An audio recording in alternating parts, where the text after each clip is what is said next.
Thank you for inviting me to your bedroom. Thank you for coming. Welcome to my bed. It's a really nice room. I can see some musical instruments in here. Yes. Yep. Not as many as I'd like, but a few.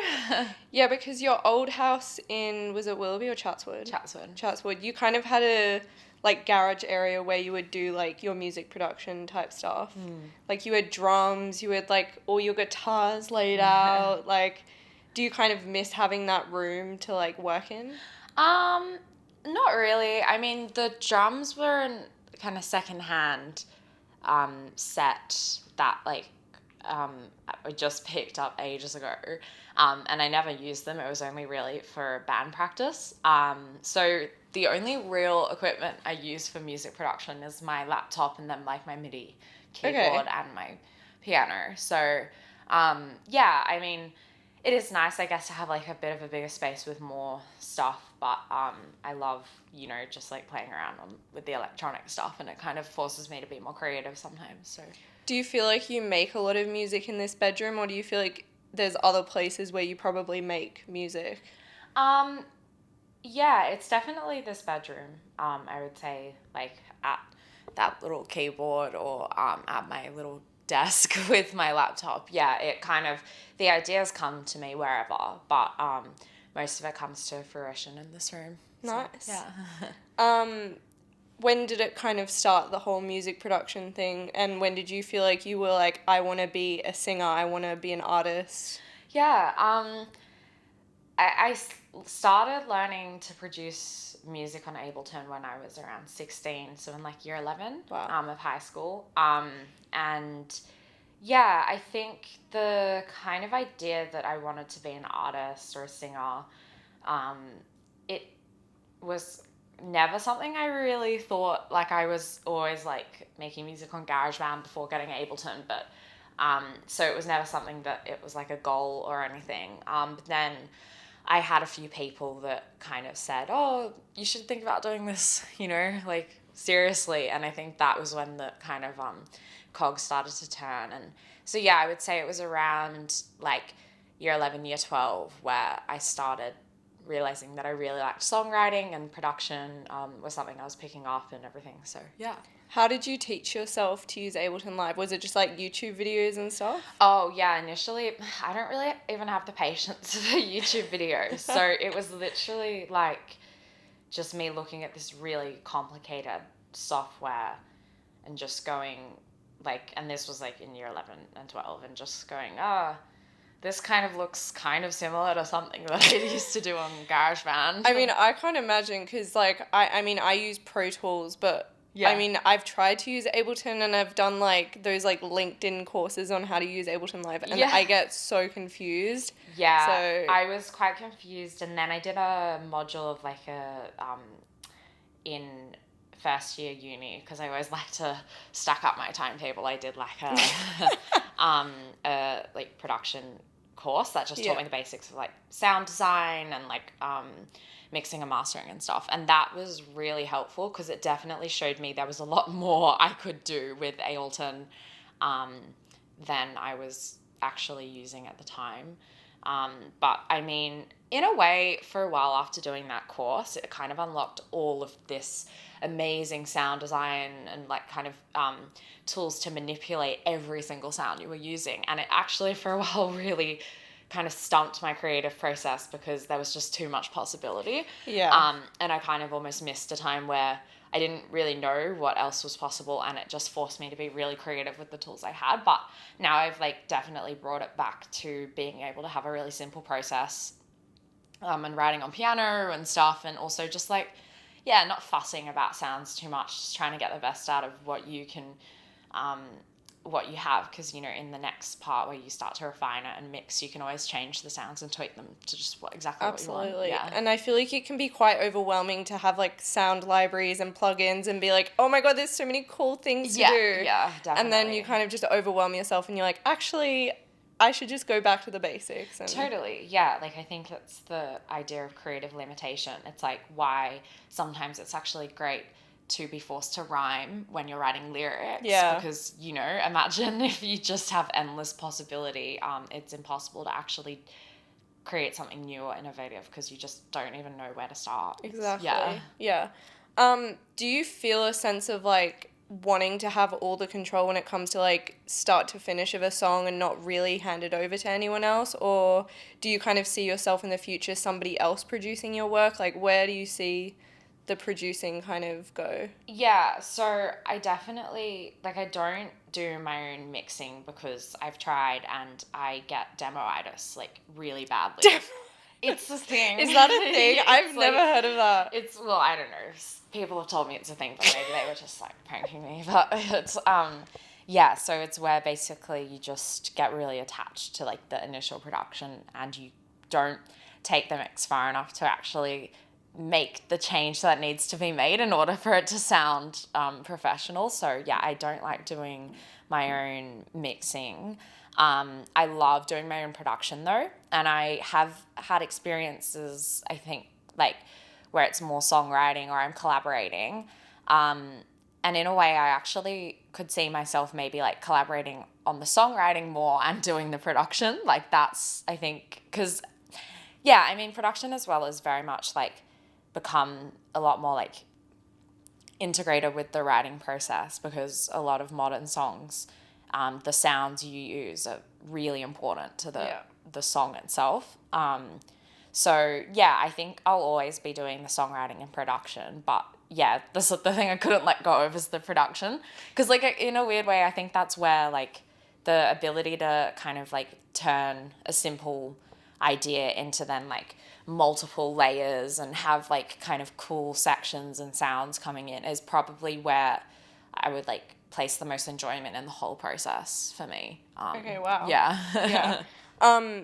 Do you feel like the songwriting aspect though is like really important to you in terms of like it being this kind of like intimate, vulnerable process, or like is that, or is for you it more like a technical thing, like okay, like let's write a good song, not about like okay, I'm getting my feelings out? Oh no, it's definitely the feelings thing. Like, I mean, yeah, I think the technical process might come in past that initial like songwriting point, but I will still try to start at the piano most of the time. And yeah, I probably wouldn't even write songs if it weren't for having to express like what I'm going through and stuff, or having ideas about that. So yeah, it's definitely that.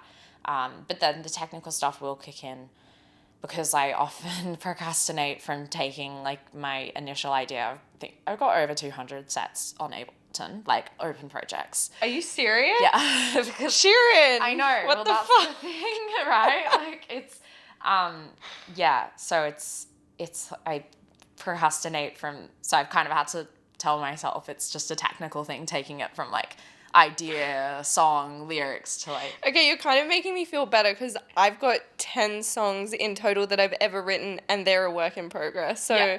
I'm glad I don't have 200. It's probably more now. I think I like counted, well, I just like selected all the files in my Ableton folder like ages ago, and that was probably like a couple of years ago, and I've probably created like so many more. Yeah, no, you probably... I'm gonna have a guess say that you probably do. Yeah. I guess I want to talk about influences a little bit. So we've kind of shared our love for Lana Del Rey like over the years. Like she is probably our like biggest, you know, influence in terms of what we aspire to be. Kind of musically, do you feel like a lot of her sound has influenced you, or do you feel like that's kind of stopped, or like do you feel like she still has an impact on your music? Yeah, I mean, I think when I was going through my teenage years, just hearing her like Born to Die album for the first time, I mean, she is like a true artist and genius, and the world she's created with her lyrics and the kind of emotion was really, really special, but also like the melodies. So I think she'll always be a part of my music, for sure. And, you know, I still look to a lot of her music, especially vocally. Like she was the reason I wanted to learn to sing ever. Like, and wow. Yeah, so I think that definitely to say like she wouldn't influence my music still would be a lie. But I also think, yeah, I am trying to like move away a bit, I guess, from like some of my like previous influences and explore kind of new sounds and new kind of ways to blend genres that I've grown up with and loved. So yeah, especially I think now, because I've finished an EP that still has some of the songs I wrote kind of throughout the period of kind of like being in that like late teens kind of like kind of phase. So a lot of that still had a lot of like Lana influence, but you know, now I'm writing new stuff and I'm going, okay, well, I actually have an opportunity to kind of expand my kind of music now, and move beyond that typical, like really reminiscent of like Lana Del Rey's early stuff. Yeah. So yeah, I'm definitely like excited to see what I can experiment with. Like, yeah. Now, talking about your music, so I mean, I was even on the way here, like, I was listening to Naissance. Oh, that's so sweet. It's a single, yes? Yes. Yes, her single. And I just feel like, I mean, I said this to you when I saw you live recently, and, like, singing all your songs, and it's like, I do feel like you've really found, like, your sound and, like, what you are as an artist, and, like, I feel like you're also not constricting yourself to only, like, one type of genre or one style. Like, I feel like you're pretty much experimenting with as much as possible. What can you tell me a bit about that song in particular and why you chose that one to be the first one to come out? Yeah, sure. Well, first, thank you. That's so nice. Yeah, I think I had this idea when we kind of went into COVID. I went through a really, really difficult kind of time.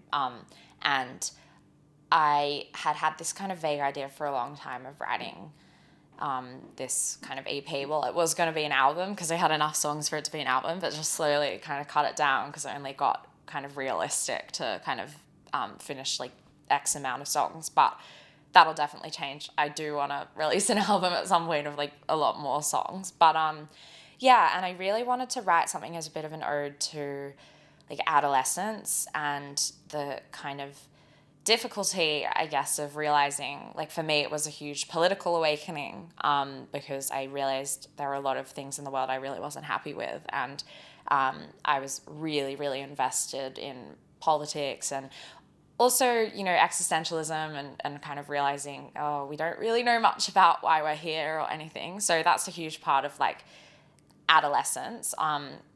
And then there's also the more unfortunate side where your brain's often very susceptible to making you, you know, very angsty and very down and very, and I think I had this other song that will be on the EP that was kind of like the basis for just feeling really kind of alone and isolated, and I wanted to kind of make the EP, the whole thing, an ode to just like working stuff out. Like some of it's political, some of it's more emotional, like that. 'Cause this sweet life is all I have. It doesn't always have to feel like that. I found a thought and made it mine so I can tell them all I'm doing just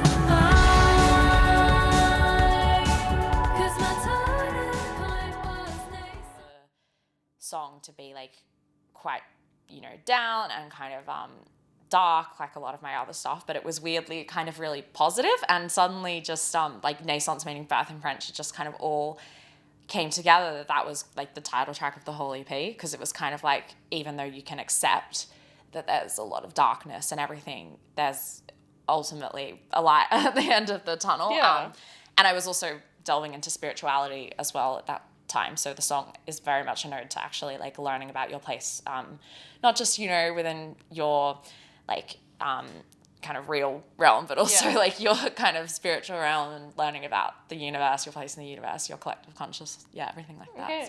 So, because I feel like when I listen to it, it does feel really honest and kind of, I mean, I'm obviously very excited to listen to the whole EP when it comes out, but I feel like a lot of music has kind of like lost that, like, I mean, I do hear some political songs these days, but I feel like they're often very overt, and like you're so aware of what they're saying that you almost can't enjoy the song because it's like, not it's being too political, but it's like you kind of can't get lost in the song, whereas I feel like you kind of do this good job of like blending a message but also like you get so lost in the song itself, and like so lovely. Thank you. And like that guitar riff is like awesome. Yeah, no, for sure. I think that I definitely like to add mystique to my lyrics. Like, I don't like to be super obvious with what I'm saying, because I think, like a lot of great poems I've read and stuff have different meanings to everyone that reads them. And I guess lyrically, like, I always would try and make it subtle, I guess, as well. Maybe it's just English from high school's in my brain, just saying, oh, it's all about subtlety and, you know, like getting double that meaning message, out of, but definitely, I definitely, you know, don't like to be too overt, but I think some of my later stuff will be more overt, but still poetic. Like, I would never. Yeah, I mean, you don't want to be too pretentious, because like you still want to give the listener an enjoyable experience, but you don't want to be like, I'm really smart, you're an idiot. I think I sometimes write stuff where I'm like, okay, that's just going to become a poem, and I just leave it as a separate poem that, you know, are just sitting there, because I'm like, I just think as lyrics it doesn't have that like well-rounded experience of kind of knowing what I'm on about. For sure.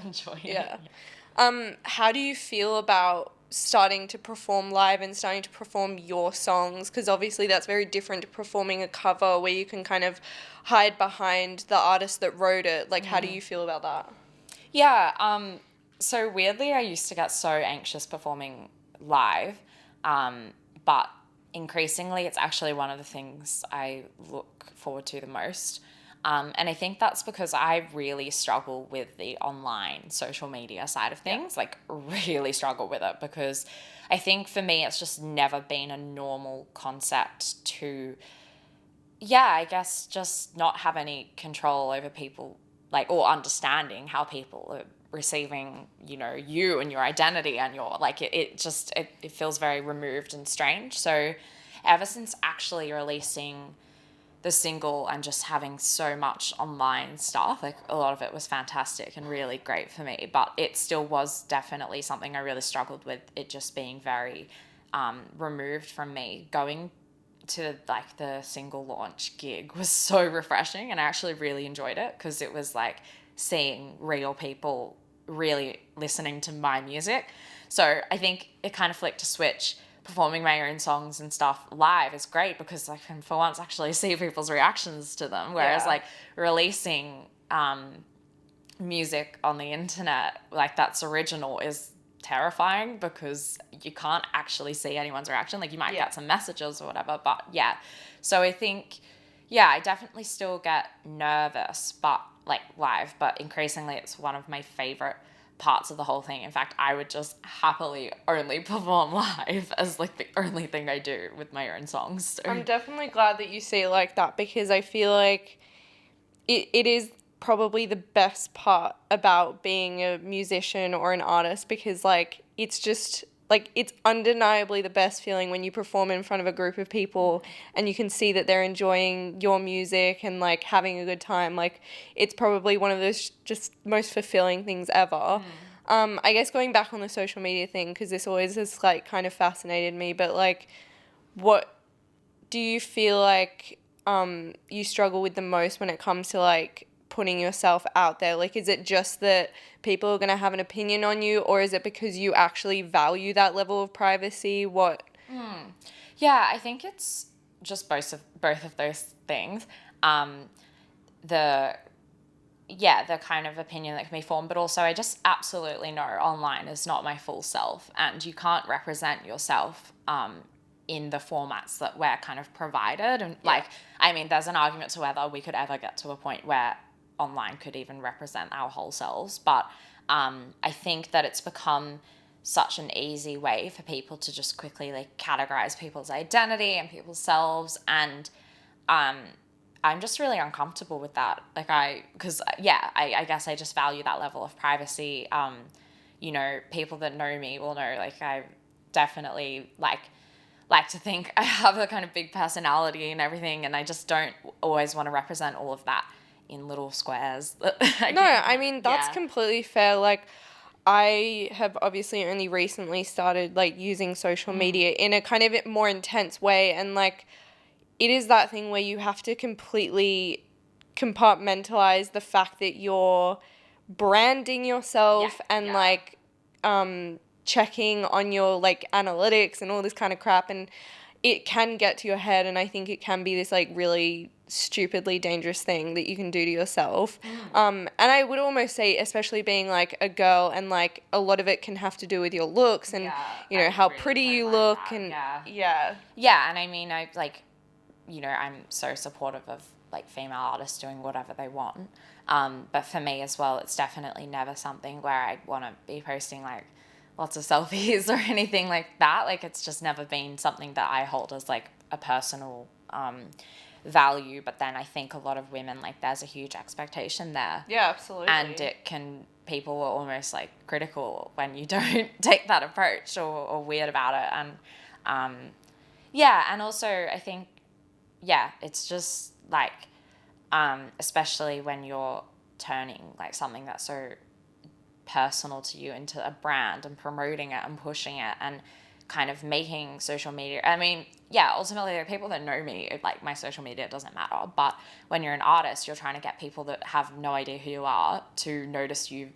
just purely based on your social media, and then, like, that's their first kind of introduction to you. So as I say, that's why anything live is good for me, because at least I'm there in the flesh. Yeah, I definitely agree with that. And I feel like someone who I've really, like, taken note of that's done it really well is, like, Adele. Like, this is someone who puts out an album, tours, and then disappears for 4 years. Yeah. And it's like, okay, she probably is slightly an exception because, like, she's able to do so well on that album that she can literally just disappear and not have to do, like, an ad for, like, flat tummy smoothie, you know, every week on Instagram. But, like, I do feel like it is possible to be successful as an artist without having to constantly post on social media. Yeah, no, absolutely. I mean, like, there are heaps of... the one thing is, though, I think the whole solo artist thing, like, Adele might be an exception, because I think a lot of bands are able to achieve, like, you know, that.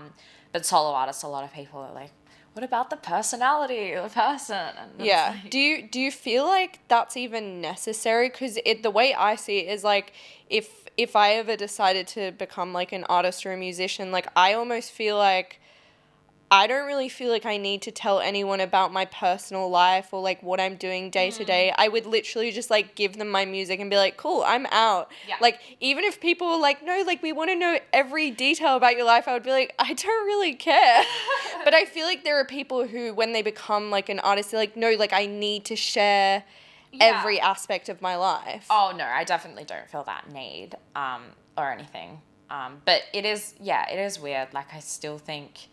I still think there's an expectation for you to be in people's heads, and it's kind of, like, hard to do that just based on the music. You kind of need to update people about, like, things going on and things happening and stuff. And I think, like, I get what you mean. I would definitely am trying to take that approach of, like, take my music and then just and I think I do see, though, like, I feel like such an exception, like, when I look at all the other artists who are similar to me, like, and it is just one of those things where I'm like, stay strong, like, Shirin, like, don't, like, cave in and start posting all the time about, like, just little updates about your life and everything, and because it terrifies me, like, having to do that, and it's not something that I would ever value. So but it is, like, a massive exception, people just kind of pushing the music.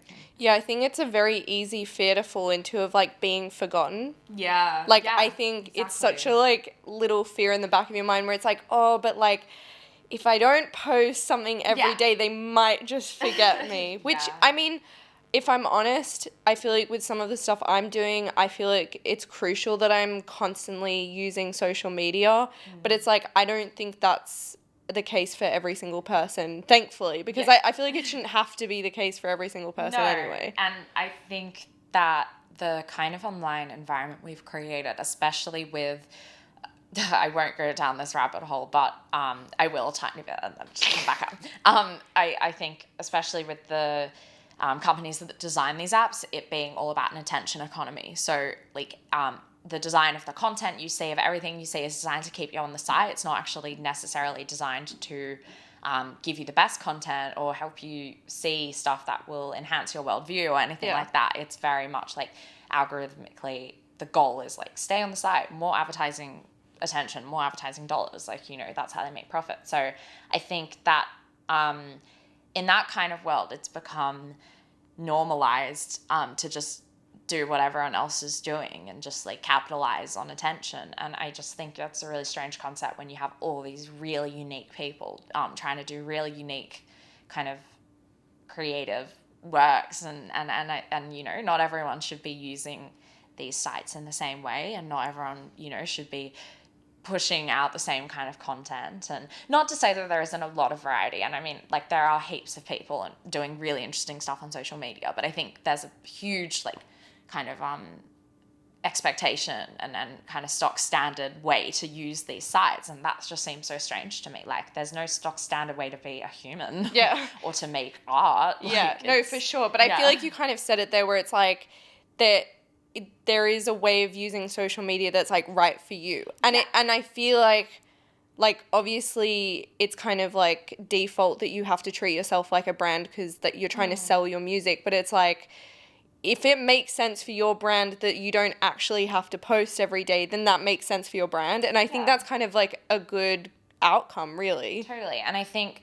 in the background, for anyone who is wondering, like, you know, where I've gone on social media, like I haven't posted in a while, it's like, rest assured that extra energy that it would just be creating content to keep people engaged is going like all, like I can absolutely guarantee all going into so much more music, so much more, like so many more clips, like so much more kind of thought into the like not saying that people who are putting energy into other things aren't putting like the same amount of effort, you know, it's just I mean, I put so many hours into curating stuff on Instagram, and I look at the time, I'm like, holy shit, like I've been spending like 8 hours on Canva. I've like done 5 Instagram posts, like, and it's important, but it's time consuming. Yeah, and I think that when you're an independent artist who, like, I'm also obviously having to work to pay rent, and I'm also full-time uni, like, this semester. So when you're juggling a lot. Yeah, and I think it's about your priorities, and I want every second of spare time to be going, like, straight into my creative pursuit. And, you know, being busy is great for my creativity. I'm not one of these people who I think can be creative if I'm not kind of under the pump. Yeah. But yeah, I think like any spare time where you're worrying about, you know, engaging audiences and Instagram likes and everything, it's like, I guess that can come later. It's about, you know, what you're creating and the product in like early stages. You know, if you really want to later like start engaging lots of people, you can. I mean, you know, part of my degree was marketing, so I know the drill. No, that's good. I mean, I've always said this, that I think just putting 100% into one thing is actually not that productive. Like, I think it's almost important to be a busy and kind of widespread person where you're doing lots of different things, because ultimately that will only enhance what you're creating for people. And like, I feel like that actually improves art, not devalues the art in itself, because it's like people like, no, like it needs to be blood, sweat and tears for that one thing and that one thing only. But it's like, actually doing all those things will give you more creative flow, really.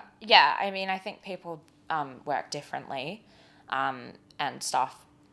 But for me, absolutely, I've tried, you know, giving myself some space to just fully put everything into it. And it's just like nothing. But unfortunately, when I have an assignment due at midnight, my best idea comes at 10 p.m. like, and then I'm like, oh, great, now I have to write this song. And then that's like the next song that everyone loves. And it's like, awesome. Exactly. It's great. I guess kind of like finishing it off, when is your EP coming out? When is it coming? Like, yeah, well, I won't give an exact date, but very soon. So there'll be another single. Okay. This one's slightly darker and edgier, which Love that. and a lot more. I definitely feel like I used in the production a lot of like slightly more, it's like upbeat, and it's just, yeah, I think represents the more electronic kind of I guess area of my sound, because I think it's kind of like same but different, so I'm really excited about this one. So that one's coming really soon, like next month.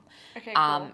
And then the EP is all kind of ready. It's just about, I guess, timing for that one, so it'll be soon after. So yeah. And are you performing live again soon, or is that kind of down the line? No, I'm performing. I've got a few gigs coming up, which will be on my Instagram, like end of May, early June. Okay. I'm doing a freshly squeezed lineup at the Bridge Hotel. Oh, nice. In 5th of June. So yeah. Cool. Yeah, and I'll definitely have a few more gigs coming up after that, because I would have then graduated my uni, so it's like I'll need something to do with my time other than work. No, that's really exciting to like finish up uni and like know that you can like put so much more time into like your music and stuff. Like, yeah, I'm really excited, definitely. I think it's kind of, at the moment, I see this as like testing the waters a bit, like not testing the waters, but I guess kind of getting that initial anxiety that I had about releasing stuff out of the way, and starting to see if people like the music and everything, and I've been like so over the moon with like the reaction that everyone's had to my first single, which has been really lovely and definitely not expected. I thought it would just kind of be really like, okay, this is done now. So yeah, just and yeah, so I think then kind of towards the end of the year, there'll be a lot of kind of cool stuff coming, hopefully, with my project, and definitely going to actually harness the millions of songs I've just been working on in the background. Yeah, let's hope those 200 songs start bouncing out of Ableton, shall we? I'm definitely going to try, like I'll need something to do if I'm not having uni deadlines, so I'll like set myself lots of actual like goals for how many songs I can produce, so I can just get them all out, so I don't have to feel bad whenever I look at my computer. Yeah. Well, thank you for letting me in your bed and talking about your music. This is an incredibly intimate and weird place to be talking about it. But yeah, awesome. Yeah, no, I'm like